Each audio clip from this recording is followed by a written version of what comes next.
Is the Copenhagen card worth it? Yes. Okay, next video. Just kidding, of course. The Copenhagen card is a worthwhile purchase for most tourists that visit Copenhagen, but it really all depends on your interests and your travel style. Is it right for you? Today I'm going to help you figure it out thanks to our sponsor, Get Your Guide, who has given me the chance to try out the Copenhagen card for myself. The Copenhagen card is a city pass that gives you entry and admission for over 80 attractions and tours in and around the city, along with free public transportation. You can buy them in 24-hour increments, and the adult card comes with 2 free kid cards to cover your children aged 3 to 11, so it can really bring down the cost of your trip if you use it right. I'll be trying out a 24-hour Copenhagen card and doing a side-by-side analysis of what I would spend with it compared to the cost of traveling around and seeing the same attractions without the card. But I'll track my time and activity along the way, and I'll be dropping my tips as a local living in Copenhagen to break down all the practical information that you should consider before you make a purchase. So let's start with one of those tips right now. You'll get more out of the Copenhagen card if you actually plan your itinerary. Let's see what I did 2 nights ago. Are you ready for a flashback?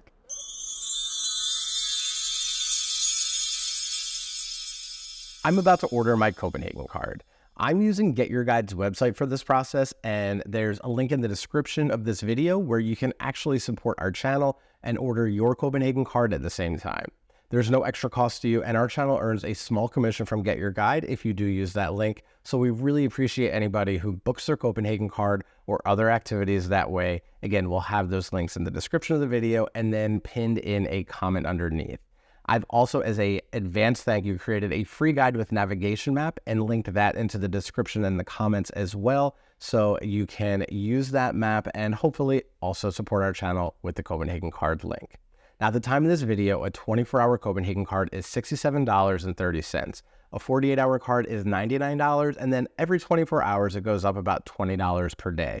Now, if you're like me, you also want to make sure that it's the same price as listed on the Copenhagen card's official site and app, and it is. We would never recommend something that will cost you more money. So as you can see, it's pretty easy. I'm ordering here, and yep, just got a confirmation on my phone. Now, Get Your Guide, by the way, has offers in over 60,000 different experiences in more than 3,600 destinations around the world. We've used them for years, and we really trust them. Their app makes it super easy to keep track of your tickets because who travels with a printer? And it's no stress because you're backed by their 24-hour support. You get instant confirmation like I just did, and a policy of cancellation up to 24 hours before your activity. So here in Copenhagen, where the weather is a bit unpredictable, but you also need to have reservations for most things that you do, that feature especially comes in handy.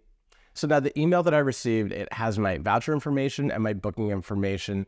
Instant booking, again, makes this super convenient, and they've even given me a link so that I can download the Copenhagen card app.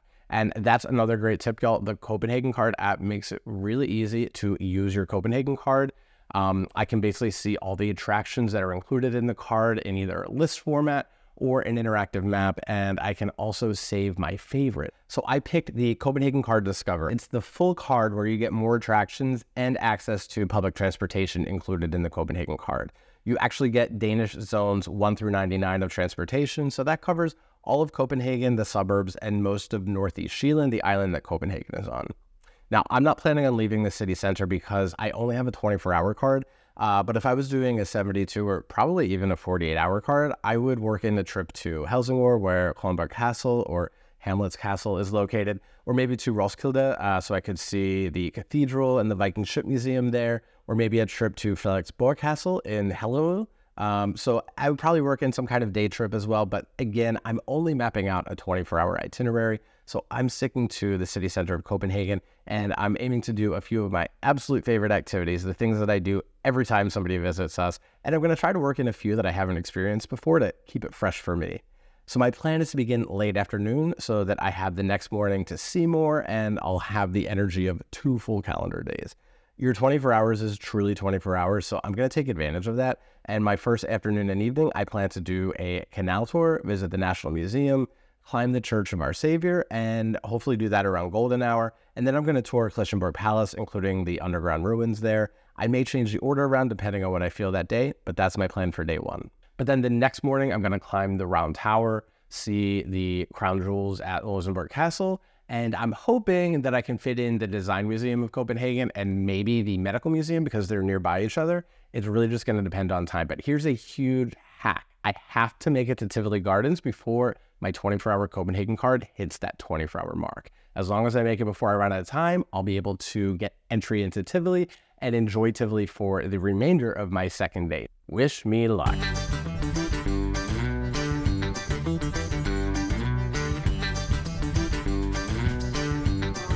Okay, y'all, my Copenhagen card is activated. I'm ready to go be a tourist in my own hometown. I'm gonna get on the metro here and head over to Collectionborg Palace. And it's such a beautiful day. I'm gonna definitely do the canal tour behind me in a little bit. But right now, I'm gonna head to Collectionborg Palace over here and see what I can do inside.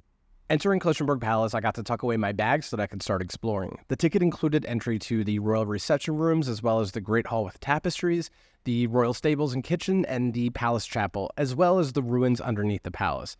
Today, the palace is used by the Queen for official events. It's no longer a royal residence because in 1794, a fire forced the Danish king to relocate to the Amalienborg Palace, which is pretty close to Collectionborg. Today, Collectionborg is the seat of the Danish government. It's home to the parliament and other government offices, and most of the palace is open to the public. I definitely recommend touring these historical rooms and artifacts of the royal family.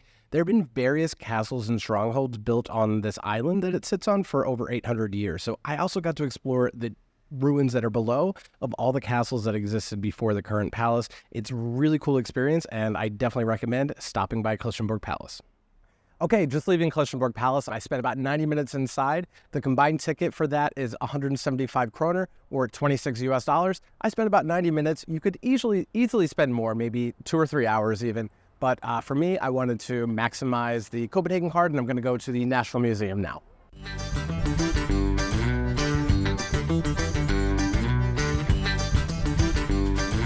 As I'm walking to the National Museum, I wanted to give you one more tip. So you see this yellow building behind me, the Thorvaldsens Museum? It's located right next to Collectionborg Palace, and it's got, first tip, a lovely reflecting pool in front. A lot of people will come here and take selfies. It's a great photo spot. So try to stop here because you don't necessarily see it as you're walking by. The other thing about the museum itself is that it contains a lot of famous Danish sculpture inside.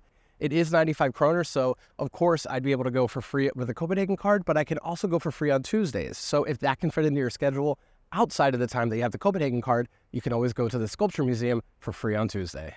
The National Museum is Denmark's largest museum of cultural history and contains all kinds of artifacts and cultural pieces from every stage of Danish history and prehistory. There are Renaissance paintings, Egyptian mummies, and the famous golden horns and runestones from Denmark's Viking history. It contains artifacts from Danish colonies and even has a modern cultural exhibit, which will help you to understand the country you're visiting from a cultural perspective. I am wrapping up my time at the National Museum. Now, I spent about 2 hours inside. I easily could have spent longer. I'm just a history nerd, so for me, I could have probably been in there all day, and I think I've been a little bit inspired to get an annual pass, so I'll probably be doing that. But for the time being, I'm going to move on and try to get on a canal tour for the next part of my day.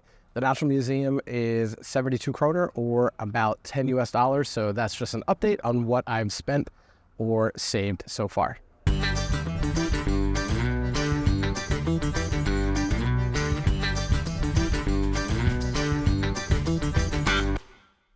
Okay, y'all, I'm about to get on the canal boat tour. It's the classic canal boat tour by Stroma. There are 2 canal boat options when you get your Copenhagen card. This is the one that I think is a little bit better, and it's the one that I will always go no matter how many times I've gone before. Every time we have a guest that wants to do a canal boat tour, I always recommend it, and I always join. That's why we're going today. Let's go. It won't take you long to see why a canal boat ride in Copenhagen is among the top booked attractions on Get Your Guide. Copenhagen Harbor is the heart of the city. The canals that run through it are simply gorgeous, and they played an important role in the growth and design of the city.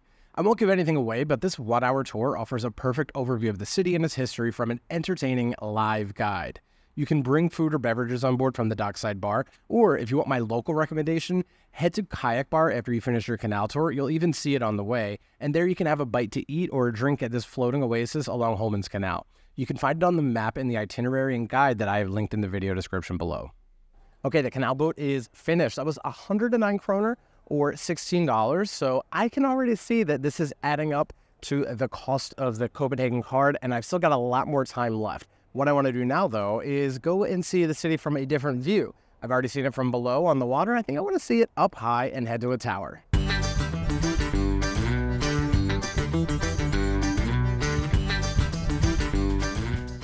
Church of Our Savior, aka the Spiral Church, is a Renaissance church in Copenhagen and one of Denmark's most famous churches. It's absolutely iconic when you consider the fact that visitors can climb 400 steps to the very top of the spire. And I don't mean a lookout tower, I mean you can literally walk along an exterior staircase that circles the spire from the outside. The views from the top of the spire are stunning because the church is in the Christianshavn neighborhood, making it relatively unobstructed with plenty to look at on the other side of the harbor. It's free to enter the church itself, but if you're not afraid of heights, I highly recommend climbing your way to the very top of the spire, and if you can time it just right to be up there for golden hour like I did, well, there really were no words I could come up with to describe it. Okay, the word priceless comes to mind, but I am at the top of the Church of Our Savior, and this experience is 69 kroner in value, or about 10 US dollars, so we're going to add that to the tab and head back down. I descended the Spiral Church around 8 p.m. and headed to Tivoli Food Hall by metro. I was ready to eat and then relax for the next day after 6 hours of touring. While the sun began to set over Copenhagen, I tallied up my spend. I managed to visit a historical castle, the National Museum, enjoy a canal tour, and climb the Spiral Church. These attractions would have cost me 425 Danish crowns. I also took 2 single-zone metro rides, which are 24 crowns each. So in total, I spent 473 crowns, or a little over $69 on today's attractions and transportation. Not a bad start. Okay, y'all, you saw my rather boring breakfast, but if you want somewhere a little more exciting and in the city center before you go do your touring, I highly suggest the Midwest Diner here over my shoulder on the other side of the fountain here at Kulturvet. It's a wonderful place, great staff, including the owner Sam, and just a great American-style breakfast. I also have to let you know that I got stopped on the S-Tow on the train for my transportation pass. Luckily, with the Copenhagen Card, I had it, but here's what you do if that happens to you. I got stopped on the metro yesterday and on the local train today. Now, there's no turnstile to go through, so you just get on the train. They trust that you have a ticket or another form of valid public transportation pass. In this case of the Copenhagen Card, what I had to do right here is open the Copenhagen Card, click on Transportation Pass, and it pulled up the QR code that they could scan. Make sure you do that, and you know how to do it when you're using the Copenhagen Card. Now let's go to the Round Tower.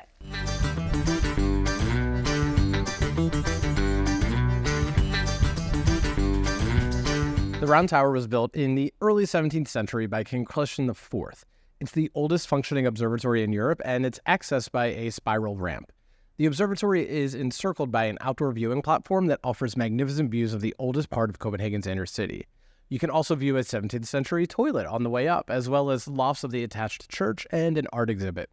I was told that King Christian IV wanted to ride his horse up the tower, and that's why it's designed as a spiral ramp. But no matter what the reason is, it's a really cool attraction that I highly recommend visiting, and I loved starting my day the way that I ended the one before, with a scenic view of the city from above.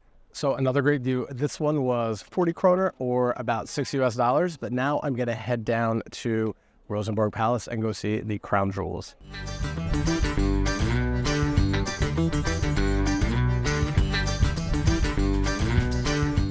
Rosenberg Castle was built by King Christian IV as a summer house surrounded by an immaculate private gardens. It's one of the best preserved Renaissance castles anywhere in the world, and some of the rooms in the castle are almost exactly as they were when the castle was first built in 1606. Today, the castle serves as a museum of Danish royal artifacts and 400 years of royal treasures. As you'd imagine, they're stored in the National Treasury. Most notably, you can view the crown jewels and royal regalia, unless, of course, Her Majesty Queen Margrethe II is wearing some of them at the moment. Okay, I just left Rosenberg Palace. The entry was 130 kroner, or 19 US, and I think I have just enough time to go to one more stop. I have to axe one of the museums, so I'm going to go to the Danish Design Museum.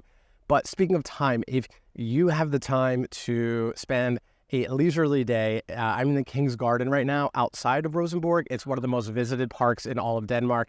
A great place to just have a picnic lunch. And there's a restaurant called Restaurant Garden across the street, across Gottesgaard. And you can go there and they sell takeaway picnic baskets. So you can go there and have a lovely day here. That's a great tip if you want to just have a nice leisurely lunch with a bottle of wine or even without, and kind of do something like a local while you're in Copenhagen.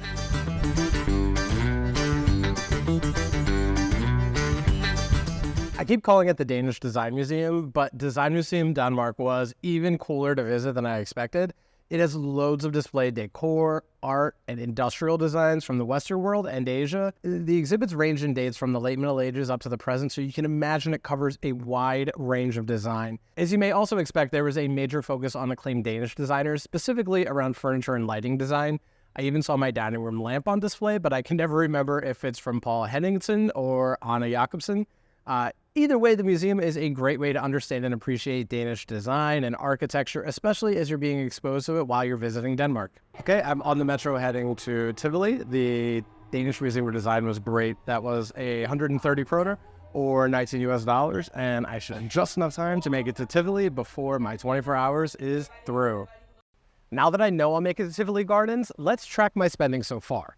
On my second calendar day, today, I visited the Round Tower, Rosenberg Castle, the Design Museum of Denmark, and I entered Tivoli Gardens. Now, entry to Tivoli Gardens is 155 Danish crowns or $22.50 US.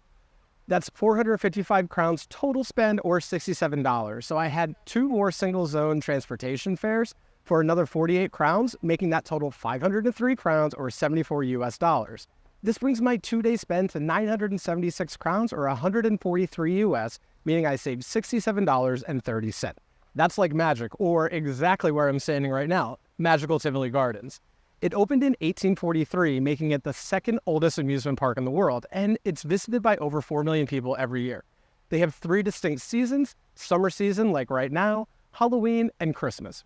It closes for redecoration between each season, so make sure you check their calendar as you plan your visit to Copenhagen.